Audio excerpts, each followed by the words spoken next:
The films put the panic on Titanic's decks, but some of the most disturbing photographs were taken after the ship had already vanished, when thousands waited in New York for names, not scenes. This crowd at Pier 54 is not watching a spectacle. It is waiting for proof of who came back. In these pictures, panic is not screaming. It is small boats in an empty ocean, survivors packed together, and people on land realizing the passenger list may not match the truth. The lifeboats look tiny because they were tiny against the Atlantic, and that scale is the first clue. This is the real story told through photographs, from the warning signs to the rescue to the moment families discovered that the disaster was larger than the first reports admitted.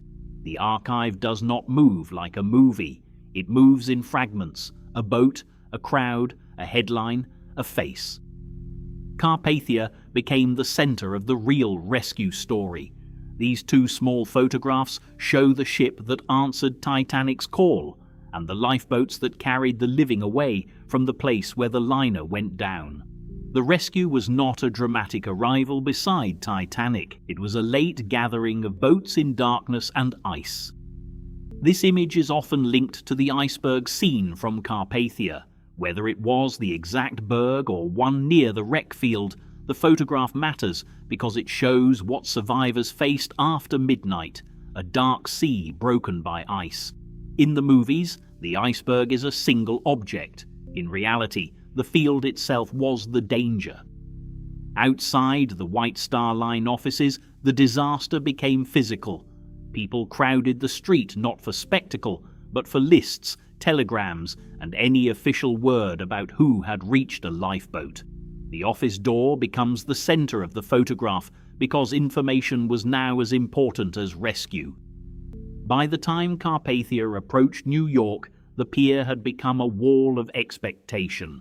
The crowd was waiting for survivors, but also for proof that the first cheerful bulletins had failed them. A ship was coming in, yet nobody in the crowd could know whether the person they loved was aboard. Pier 54 gives the story its scale. It was not one family waiting in private. It was a public scene of grief, reporters, officials, relatives and strangers all trying to understand the same list of names. The photograph feels busy because the story itself had become impossible to control. This crowd image is darker and more compressed, but that is exactly why it works. Faces blur into a single anxious group, and the handwritten caption above them turns the crowd into evidence.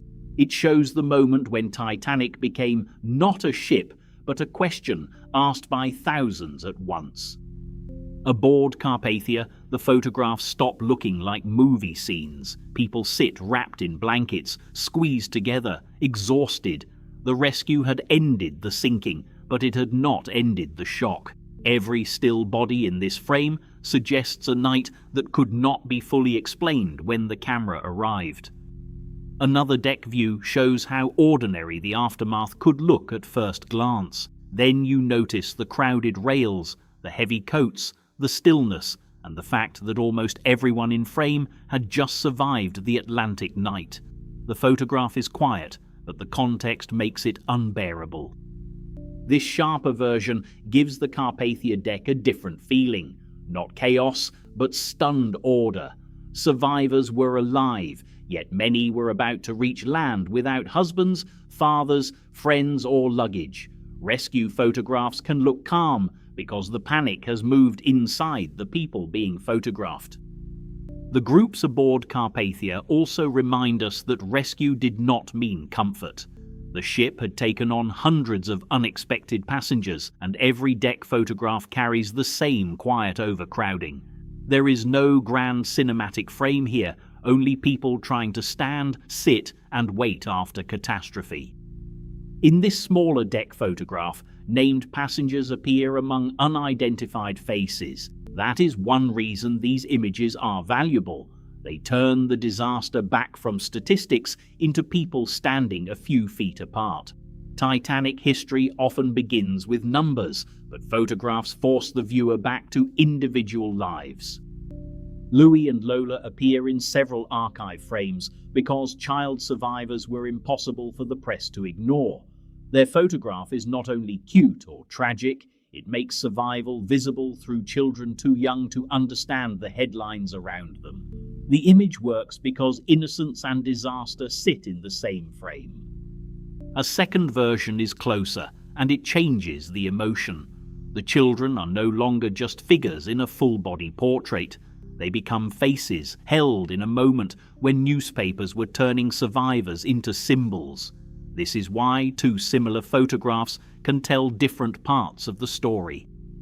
Stuart Collett's portrait is quieter than the crowd scenes, but it gives the video a necessary pause. Titanic history often speaks in totals. Survivor portraits remind viewers that every number had a name and a future after the night. A single standing figure can slow the disaster down. Captain Arthur Rostron of Carpathia became central to the rescue narrative. His ship changed course, pushed through ice risk, and arrived too late to save Titanic, but in time to save hundreds from the boats. The portrait looks formal, but behind it is one of the most consequential decisions of the night. The officers' photographs can look formal, almost ordinary. That contrast matters. Behind these posed images was a rescue operation carried out by a crew suddenly responsible for people who had lost almost everything. The uniforms suggest control, but the situation they entered was anything but controlled. This survivor group shows another side of the aftermath. People sitting close together, dressed formally enough for a photograph, but visibly removed from the world they expected to return to when the voyage began. The image does not need theatrical panic. Its strength is how normal survival can look after abnormal loss. Halifax enters the story after the rescue. Recovery ships brought victims there, making the disaster geographical in a second way. Survivors went to New York, while many of the dead were taken to Nova Scotia. That split is one of the facts movies often pass over too quickly. The disaster moved quickly into investigation.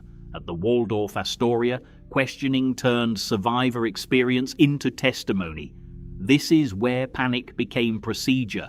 Who knew what, when warnings arrived, and why lifeboats had launched as they did. The room looked civilized because the questions were now official.